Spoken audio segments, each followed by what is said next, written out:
Muy buenas tardes, señoras y señores. Bienvenidos al atardecer de este jueves, día 26 de septiembre de 2024. Empezaré por confesarles que no estoy muy seguro de que vaya a ser muy interesante lo que les voy a contar en primer lugar, pero en todo caso, a mí me parece que es la noticia más destacada en el panorama político de nuestro país. Resulta, tal vez ya lo sepan, que la vicepresidenta del Gobierno, la ministra de Hacienda, María Jesús Montero, comparecía hoy, de hecho ha comparecido, en el Congreso de los Diputados, dizque para aclarar en qué consiste el pacto que suscribió el PSOE con Esquerra Republicana de Cataluña para convertir a Salvador Illa en presidente de la Generalitat, el famoso, unos le llaman cupo catalán, otros le llaman concierto económico, otros le llaman financiación singular para Cataluña, otros le llaman reforma de la financiación, cada uno lo llama de una manera posible. ¿Por qué? Pues porque nunca ha terminado de estar claro en qué consiste ese acuerdo, por mucho que hoy María Jesús Montero en varias ocasiones haya dicho, pero si es público. Si se publicó la declaración de intenciones, pero desde luego no la letra pequeña y desde luego no la cuantificación, no el impacto que va a tener el resto de las comunidades autónomas.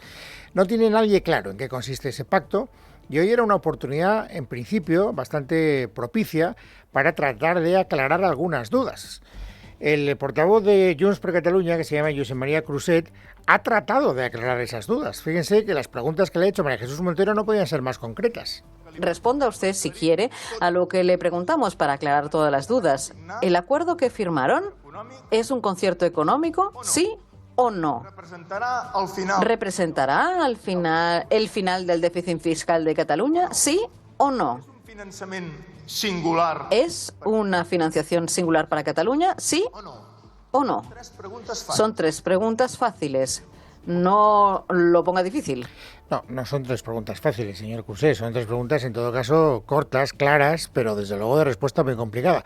De respuesta tan complicada que al final, después de escuchar a María Jesús Montero, pues seguimos sin saber si esto es un concierto económico o no es un concierto económico. Atendiendo a su explicación, para algunos puede ser un concierto, para otros puede no serlo. Alguno puede pensar y le puede llamar concierto económico solidario porque hay algunos elementos que tienen que ver con los clásicos conciertos vascos y convenio navarro, y otros le pueden llamar, ustedes le pueden llamar que es una reforma del modelo de financiación o que no es el concierto. Es que no se trata de poner nombre. Bueno, se trata de definir las cosas, ¿no? Entonces, ¿qué es? Esta es la gran pregunta. Si alguien acudía a este pleno para saber qué es ese acuerdo, pues yo creo que se va a ir sin saber qué es ese acuerdo. Dice María Jesús Montero que no se trata de poner nombres, pero es que Junts per Catalunya entiende que sí se trata de poner nombres. Al final, el nombre sí que importa. El nombre realmente importa. Y si se construyó una mayoría política en Cataluña basándose en que un acuerdo contenía un concierto económico con los firmantes del acuerdo, ahora no podemos decir, bueno, en realidad no era exactamente así. Bueno, como mi propósito es hacerlo digerible y no llamarles a ustedes o no llevarles a ustedes al borde de la desesperación, pues voy a tratar de ir a lo que a mí me parece que ha sido el meollo de la cuestión. Bueno, entonces, ¿en qué consiste? Ya no se trata de saber si uno le puede llamar de una manera o de otra manera, o si el gobierno tiene que salir con una evasiva como la de María Jesús Montero para no tener que mojarse. ¿De qué se trata? Es decir, al final, ¿qué es lo que va a pasar? Pues parece que eso sí que ha quedado claro. Ya estaba claro con anterioridad, tengo que decir, pero bueno, eso se ha reafirmado. Además, lo ha dicho Rufián delante del gobierno. Rufián, que es el portavoz de Esquerra Republicana de Cataluña, lo más interesante del debate, créanme, ha sido que se ha puesto de manifiesto la pésima relación que hay entre Junts y Esquerra, entre los dos nacionalistas, porque los, digamos, cruces dialécticos más interesantes son los que han protagonizado precisamente Cruzet y Rufián, es decir, el portavoz de Junts y el portavoz de Esquerra Republicana de Cataluña. Claro, Esquerra tiene que apuntarse el tanto, a este pacto lo hemos conseguido nosotros. Es verdad que el precio que hemos pagado es convertir a Salvador Illa en presidente de la Generalitat, pero es gracias a nosotros. Y por lo tanto hay que, en fin, darle valor a lo que hemos hecho. ¿Y qué hemos hecho? ¿En qué consiste el acuerdo, básicamente? Pues fíjense, el señor Rufián lo explica con toda claridad.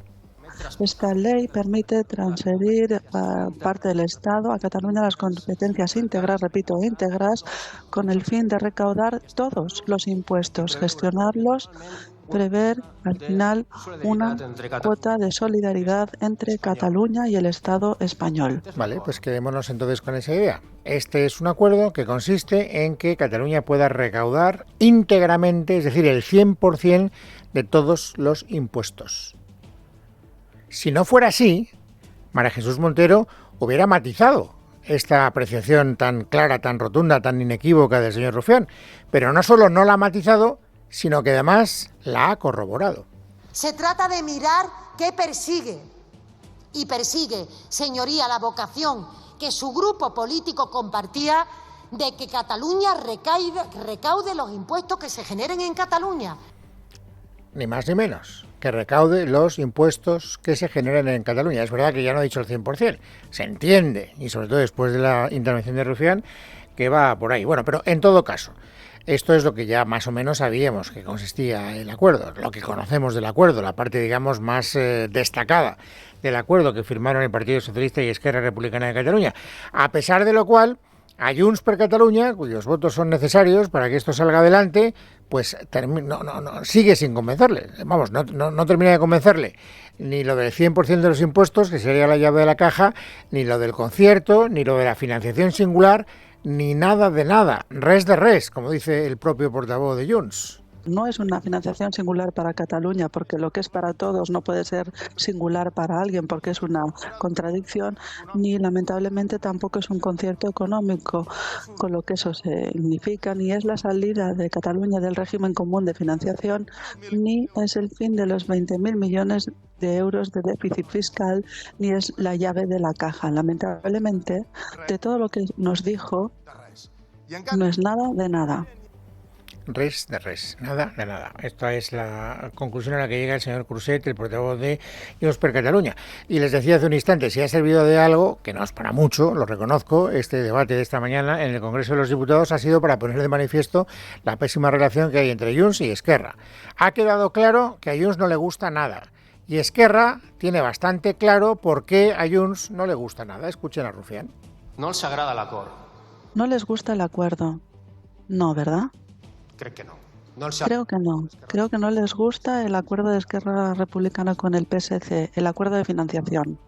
Tengo la sospecha de que no les gusta ese acuerdo de una financiación más justa para Cataluña entre Esquerra Republicana y el PSC, porque lo consigue Esquerra Republicana.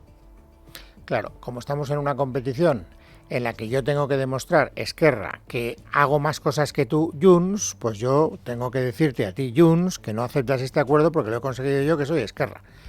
Si habláramos ahora de lo que está siendo noticia estos días, es decir, del techo de gasto, se invertiría en las tornas.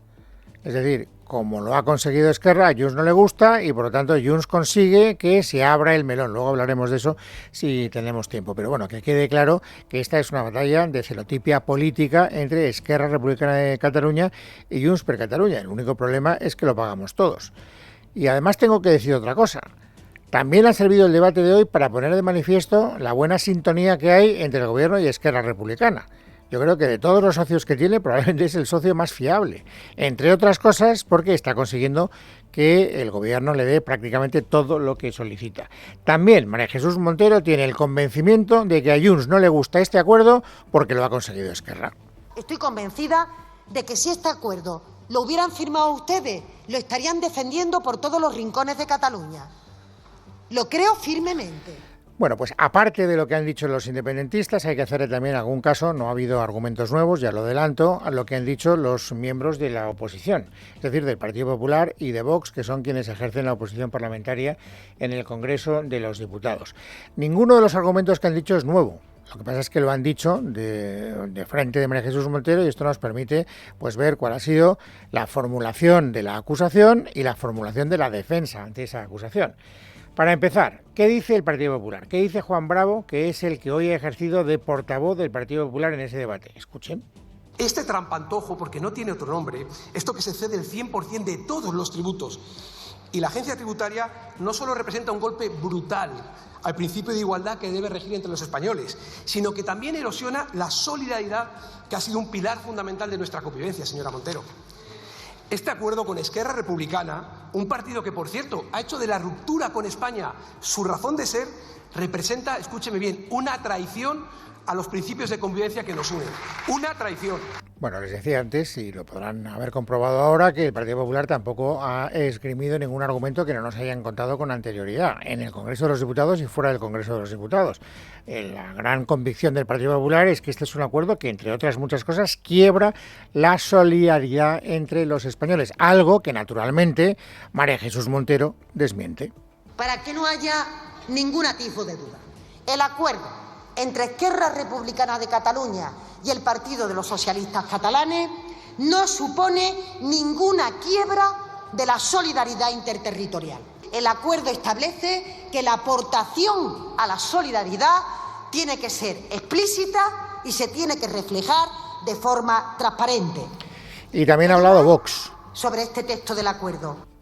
También ha hablado Vox, les decía, es decir, Pablo Sáenz, que ha sido el portavoz de ese grupo parlamentario, ha puesto en voz alta lo que también han dicho en voz alta muchas veces los portavoces, no solo de Vox, sino también del Partido Popular, porque en esto coinciden, ¿no? Últimamente no coinciden en muchas cosas, pero a la hora de decir que este acuerdo es manifiestamente inconstitucional, sí coinciden. El portavoz de Vox lo ha dicho en estos términos. Hablamos de un acuerdo incompatible con el orden constitucional y con la legalidad. Hablamos de un acuerdo que fortalece a los partidos separatistas, partidos que chantajean continuamente al Estado español. Hablamos de un acuerdo que provoca un daño irreparable al principio de igualdad entre todos los españoles. Y ante esto, ¿qué dice María Jesús Montero? Pues niega la mayor. No solo es constitucional, sino que además de ser constitucional es bueno. Es bueno para Cataluña y es bueno para España, es bueno para todo el mundo. Este acuerdo, afirmo, garantiza la solidaridad, profundiza en el autogobierno de Cataluña, está de acuerdo con la Constitución y con el Estatuto de Autonomía y avanza en una visión compartida de federalismo y con responsabilidad fiscal. Y si ustedes me preguntaran, ¿ha habido alguna intervención que haya, digamos, podido centrar la cuestión? Esto siempre es opinable. Uno sigue un debate, les puedo asegurar que no es nada agradable seguir un debate de esta naturaleza y al final pues a uno le llama más la atención una intervención u otra, una idea u otra, un resumen, un detalle que otro. Y a mí, fíjense, me parece que en este caso ha sido el portavoz de Vox el que ha sido capaz de bajar la pelota al terreno de juego. Pues claro, aquí se formulan muchas declaraciones, digamos, de carácter teórico, ¿no? Esto es bueno para Cataluña, esto es bueno para España, esto no quiebra la solidaridad, esto permite marcar un antes y un después en la relación bilateral entre España y el gobierno catalán, en fin, todo lo que hemos oído durante el debate de hoy. Pero, ¿en qué se basa para decir eso? Porque el papel lo aguanta todo, las declaraciones lo aguantan todo, pero los números no. Y el único que ha sido capaz, yo creo, es una opinión particular, de reflejar esa idea con suficiente rotundidad ha sido precisamente Pablo Sáenz. Señora Montero, usted dice que con este pacto nadie se verá perjudicado. Demuéstrelo. Usted es la ministra de Hacienda. Presente los números a esta Cámara. Presente los números a los españoles. Presente el impacto del acuerdo en el resto de las comunidades autónomas. Porque usted lo sabe. Todo el mundo lo sabe, que o bien alguien recibirá menos o todos pagaremos más. Yo creo que al final esta es la gran cuestión. Y cuando haya que empezar a poner negro sobre el blanco en qué consiste el acuerdo, pues no nos remitirán a un texto de declaraciones políticas genéricas. Nos tendrán que contar exactamente cuánto nos va a costar, quién se va a beneficiar y quién se va a perjudicar. ¿No? Digo yo, esto es lo que a mí me parece fundamental. Si alguien tenía la vana esperanza de que este debate sirviera para... La artrosis, el desgaste, el deporte, son factores que pueden causar lesiones articulares que ocasionan dolor, inflamación y rigidez de la articulación. Si es tu caso, confía en Clínicas Cres. Son expertos en medicina regenerativa y pueden tratar tus lesiones articulares sin pasar por el quirófano. Llama al 91 445 0004 o entra en clinicascres.com.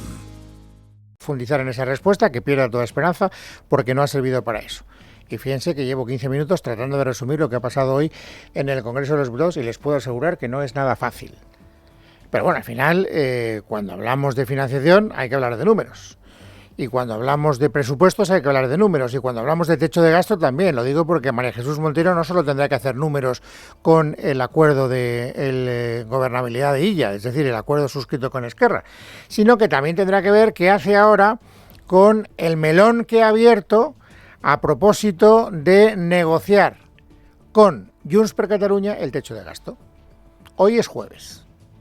Hoy se tendría que estar votando el techo de gasto. Ya saben ustedes que hace 2 días supimos que el gobierno, como iba a perder esa votación, dijo que no iba a someter el techo de gasto a votación del Congreso de los Diputados. Y que por lo tanto habría un periodo de negociación. Pensando en Junts, necesitaba los votos de Junts y todavía aspira a conseguir los votos de Junts. ¿Qué problema hay? Que claro, eso lo que ha provocado una vez más es un ataque de cuernos cósmico entre Junts y Esquerra. O sea que usted, porque Junts se lo pide, es capaz de parar el reloj y de negociar con ellos nuevas dádivas, nuevas concesiones. Pues yo, que soy Esquerra, le digo, si lo hace con ellos, lo tendrá que hacer también con nosotros. Esto es lo que ha venido a decir con toda claridad hoy Gabriel Rufián. Como el PSOE abrió la negociación o reabrió la negociación del techo de gasto, pues como saben, nosotros hemos presentado nuevas demandas. Ya está, me parece irresponsable por su parte. Lo hicieron así con un partido político, con un grupo parlamentario, lo tienen que hacer con todos. Pues eso, que el gobierno sepa que ha abierto el melón de las demandas. ¿Por qué? Pues porque, como dice Néstor Rego, que es el portavoz del BNG, todos queremos más. Todos queremos más. Por lo tanto, nos parece bien que exista una posición favorable a un reparto más equitativo entre el Estado y las comunidades autónomas. ¿En qué acabará esto? No lo sé, pero ya saben ustedes que hemos entrado ahora en una zona de, digamos, prórroga en las negociaciones. ¿Hasta cuándo? Pues ayer dijo el presidente del gobierno que había que esperar a los congresos de Junts y de Esquerra, que esos son a finales de noviembre. Por lo tanto, si tiene que esperar entonces para hacer esa negociación, pues ya les digo yo que diga lo que diga el gobierno, los presupuestos generales del Estado no se van a presentar a tiempo. Que se puedan aprobar después es altamente complicado preverlo, pero desde luego a tiempo no.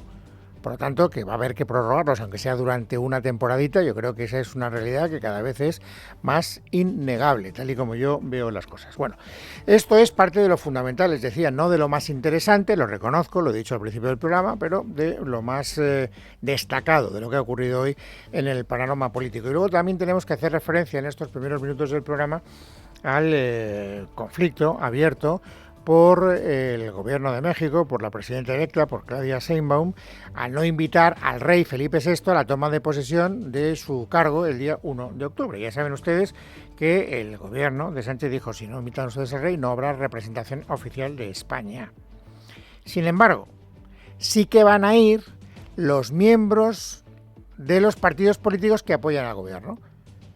Es decir, yo en calidad de partido cogobernante no voy, pero en calidad de partido autónomo sí voy, y por lo tanto Gerardo Pisarello, que es de Sumar, va a ir. Y antes de ir, ¿qué hace? Pues darle la razón a Claudia Sheinbaum diciendo que España lo que tiene que hacer es pedir perdón por los atropellos, por las tropelías cometidas en 1500 durante la conquista de México. No tiene ningún sentido que en pleno siglo XXI pues la Casa Real no puede hacer lo mismo que ha hecho el Papa Francisco, lo mismo que han hecho reyes, monarcas de otras monarquías parlamentarias europeas, que es pedir simplemente disculpas por las actuaciones colonialistas que se produjo en ese país. Bueno, ya saben que ayer Sumar, como forma parte del gobierno, pues estuvo un poco más recatado. O sea, se le notaba claramente que estaba muy incómodo con la decisión de Sánchez de no acudir institucionalmente a la toma de posesión de Claudia Sheinbaum, pero bueno, no tenía más que mantener la posición. Ahora, en cuanto ha visto la posibilidad de decir, bueno, yo, en fin, tengo que respetar que la política exterior del gobierno la marque el presidente del gobierno y el ministro de Exteriores, pero que quede claro que en mi condición de partido autónomo, pues voy a ir, pues eso va a ir Pisarello. Dice que va a ir además para hacer de puente en la relación bilateral, o sea que prepárense ustedes para lo peor. Tiene que recomponer la relación bilateral con México, como Zapatero con Venezuela, poco más o menos. O sea, imagínense ustedes en qué manos vamos a quedar. Y luego hay unas declaraciones que me han llamado mucho la atención también de Yone Belarra. Yone Belarra está utilizando cualquier excusa para sacudirle al gobierno con toda dureza. Y ayer ya sacudió al gobierno por esta cuestión, por no ir a la toma de posesión de la presidenta electa mexicana. Pero es que hoy ha aprovechado para cobrarse 2 por 1. No solo sacudió al gobierno, por su servilismo, sino que además acudo a Yolanda Díaz por su cobardía. Escuchen y lean entre líneas. Yo creo que ayer el presidente hizo un ejercicio de servilismo monárquico insoportable también, y que creo que el gobierno debería rectificar su posición. Podemos va a ir a esa investidura, ¿verdad? Sí, por supuesto. Y además también si estuviéramos en el gobierno también iríamos. Qué fácil es decirlo, ¿eh? Ahora que no estás en el gobierno, o sea, si yo fuera ministra iría. O sea, no haría como Yolanda Díaz, que no va, porque es vicepresidenta del gobierno. Y entonces tiene que mandar a Pisarello, que no está en el gobierno. Es uno de los mandamases del partido, pero claro, en la representación oficial pues no va. Por eso digo que se cobra el 2x1. Al gobierno le acusa sin ningún tipo de ambaje, sin ninguna careta, y le tilda de servilista, y además le sacude de esta manera un poco más taimada a Yolanda Díaz, es decir, a Sumar. Bueno, hay que decir que la presencia de Sumar en la toma de posesión de Claudia Sheinbaum al Partido Socialista no termina de convencerle. Y no lo digo porque yo lo interprete, lo digo porque lo ha dicho con todas las letras el portavoz parlamentario del Partido Socialista, que es Pachi López. Pues la verdad que personalmente no me gusta. Quiero decir, porque hay una posición oficial del gobierno de España que creo que es muy coherente, ¿no? No se puede rechazar la presencia del jefe del Estado, ¿no? Y entonces el gobierno actúa en consecuencia. Bueno, no le gusta, y tampoco le gusta, por cierto, al partido de la oposición, al principal partido de la oposición, es decir, al Partido Popular, del todo la actitud del partido gobernante. Es decir, desde luego respalda el hecho de que no haya representación oficial, pero hoy Alberto Núñez Feijóo ha querido quedar claro que esto es el resultado de un fracaso diplomático que, por cierto, ha pilotado en primera persona Pedro Sánchez. Y lamento que la diplomacia haya fallado para reconducir la situación. Constatado su fracaso, la reacción ha sido lógica. Sinceramente creo que a la presidenta de México le vendría muy bien leer un libro titulado Nada por lo que pedir perdón. Bueno, pues es jueves, es día 26 de septiembre de 2024 y ahora, amigos, lo que se impone es completar el paisaje informativo sobresaliente del día. Ángeles Hernández, bienvenida, buenas tardes. Buenas tardes, Luis. Noticia de última hora. La Audiencia Provincial de Badajoz ha avalado a la juez que investiga al hermano de Pedro Sánchez, David Sánchez Pérez Castejón, y desestimado los recursos presentados contra la intervención de los correos electrónicos de casi una decena de personas en la Diputación de Badajoz. En cuanto a la reducción de la jornada laboral, los sindicatos UGT y comisiones obreras han indicado este jueves las movilizaciones frente a las sedes de la patronal de empresarios en diversas ciudades del país por la reducción de horas. Leticia Vaquero. UGT y comisiones obreras reclaman a la COE que se siente a negociar la reducción de la jornada laboral, ya que consideran que con su falta de propuestas los empresarios tratan de bloquearla. Por eso el secretario general de comisiones, Unai Sordo, ha querido presionar aún más desde la manifestación frente a las puertas de la patronal en Madrid. Esta negociación le quedan 2 telediarios. Si COE no cambia su actitud, no vamos a llegar a un acuerdo tripartito en la mesa de diálogo social y vamos a instar al gobierno a que tome posición. Sordo, junto al secretario general de UGT, Pepe Álvarez, ha recordado que aunque ya nadie trabaja 40 horas semanales, se debe plasmar en una ley. Un punto en el que los empresarios no están de acuerdo. De hecho, el vicepresidente de la COE, Lorenzo Amor, ha recordado esta mañana que hay más de 4.500 mesas de negociación activas para modificar los convenios, que es como se ha hecho hasta ahora, y que esa reducción de jornada hay que estudiarla sector por sector. Por eso les ha dicho a los sindicatos que se están equivocando, manifestándose contra ellos, y que como es una decisión política, donde tienen que reclamarlo es al Poder Ejecutivo o al Legislativo. Pero los sindicatos tienen en la diana a la patronal, aunque ya empiezan a presionar al gobierno y se van a reunir con todos los partidos para que la votación salga adelante, lo decía Álvarez. Y sobre todo si esa mayoría va a ser una mayoría tan ajustada como viene siendo habitualmente. Nosotros creemos que no. Y en ese sentido a mí me parece que el PP se incorpore al debate es positivo. No obstante, dicen que les gustaría un acuerdo entre gobierno, empresarios y sindicatos para que su aplicación, en caso de ser aprobada en el Congreso, sea más efectiva. La Audiencia Provincial de Sevilla ha ordenado al juez de instrucción 1 de la capital hispalense reabrir una investigación para comprobar si hubo delito de descubrimiento y revelación de secretos en la actuación del líder de Se Acabó la Fiesta tras publicar una fotografía de una hija del presidente del gobierno, Pedro Sánchez. A esto se suman los problemas por la supuesta financiación irregular de su partido, sobre los cuales ahora el empresario donante de 100.000 euros se está ofreciendo a declarar, dejando en un lugar extremadamente delicado al eurodiputado Miguel Ángel Pérez. Buenas tardes. En un auto, la Audiencia Provincial de Sevilla acuerda revocar el archivo de la investigación decretado por el Juzgado de Instrucción número 1, que consideraba que no constituía infracción penal alguna. El posible delito del eurodiputado Alvise Pérez era la publicación en su cuenta de Telegram de una imagen de la cuenta de Instagram de la hija de Pedro Sánchez, que fue difundida sin permiso en noviembre de 2023 con información sobre ella. Por otro lado, en las últimas horas se han conocido audios de Alvise con el empresario del que habría recibido 100.000 euros en efectivo, asegurando que podría influir para favorecerle legislativamente. Para mí es un pulso histórico. ¿En qué sentido? En el sentido de que las encuestas me encaminan cada vez más cerca de ser llave de gobierno con Feijóo y con Abascal. Y esto significa que yo en un posible acuerdo de gobierno puedo poner como sine qua non una serie de legislación relativas a Bitcoin, etcétera, ¿sabes? O sea que esto es un pulso en realidad entre lo que es el Estado-Nación y lo que es la libertad financiera. Por eso estoy intentando ver cómo afronto ese asunto, porque quiero defender, pues no sabes si defender tu negocio, defender Bitcoin, no sé cómo hacerlo y digo, lo voy a hablar antes contigo. La Fiscalía del Supremo estudia ya estos hechos. El Tribunal Superior de Justicia de Canarias ha suspendido cautelarmente la ejecución de adoptar a menores migrantes sin una autorización expresa de la comunidad autónoma. De esta manera, la Sala de lo Contencioso Administrativo de Las Palmas ha aceptado las medidas cautelares solicitadas por la Red Española de Inmigración y Ayuda al Refugiado. Por otra parte, el portavoz de Sumar en el Congreso, Íñigo Errejón, ha celebrado que el Gobierno haya decidido que aquellas comunidades autónomas que no apliquen la ley de vivienda, como Madrid, no recibirán financiación estatal para sus políticas de vivienda, una medida que el Grupo Plurinacional se atribuye. Es una buena noticia que Sumar marque el paso del Gobierno en general y en particular en materia de vivienda, que es donde tenemos una verdadera emergencia nacional. Efectivamente, las comunidades del Partido Popular que no están aplicando la ley de vivienda y por tanto que están permitiendo que sigamos teniendo abusos y precios absolutamente desorbitados, tienen que aplicar la ley. Y una manera de forzarles a que apliquen la ley es supeditar los fondos estatales, los recursos estatales que van destinados a la política de vivienda para las comunidades autónomas, a que cumplan la ley, a que apliquen la ley. Más cosas. El Parlamento Europeo, a petición del Grupo del Partido Popular en la Eurocámara, enviará una carta al ministro Fernando Grande Marlaska para pedirle explicaciones sobre por qué no ha solicitado la ayuda de la Agencia Europea de Guardia de Fronteras y Costas para gestionar la crisis migratoria de Canarias.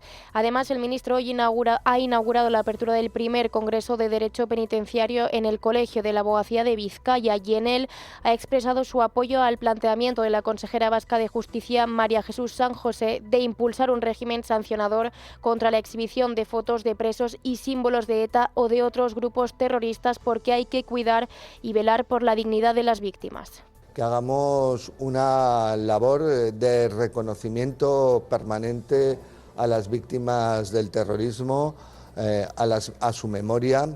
Yo siempre lo he dicho y es así, son un referente ético para el conjunto de la sociedad española y muy particularmente en nuestra tierra, en Euskadi.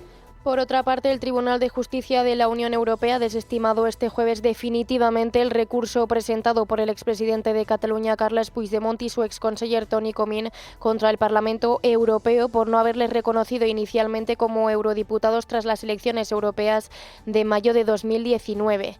Más cosas. Después de que ayer Óscar Puente se reafirmase en que el servicio ferroviario español vive su mejor momento, hoy hemos amanecido con una nueva incidencia en el AVE anoche, con importantes retrasos en la línea Madrid-Sevilla.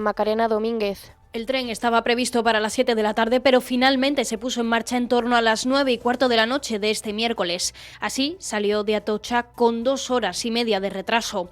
Los usuarios esperaron en el vagón durante más de una hora y a los pocos minutos de arrancar, el tren volvió a pararse a la altura de la Sagra, en la provincia de Toledo. Según Renfe, el retraso se debió a incidencias en infraestructuras. Así, desde la compañía delegan la responsabilidad en Adif, dependiente del Ministerio de Transportes. El último problema ha tenido lugar hoy. Un tren de la línea de ancho métrico de Renfe que hacía la línea entre Santander y Bilbao ha descarrilado a las 10 menos 10 de la mañana entre la localidad cántabra de Guibaja y la vizcaína de Carranza. Los 12 pasajeros que iban en el convoy no han resultado ilesos. Por último, fuera de nuestras fronteras, el primer ministro israelí Benjamin Netanyahu, acompañado de su mujer, partió esta madrugada hacia Nueva York, donde se dirigirá mañana viernes a la Asamblea General de la ONU en medio de los esfuerzos para un posible alto al fuego con Hezbollah en el frente norte. En casa de Herrero, Es Radio.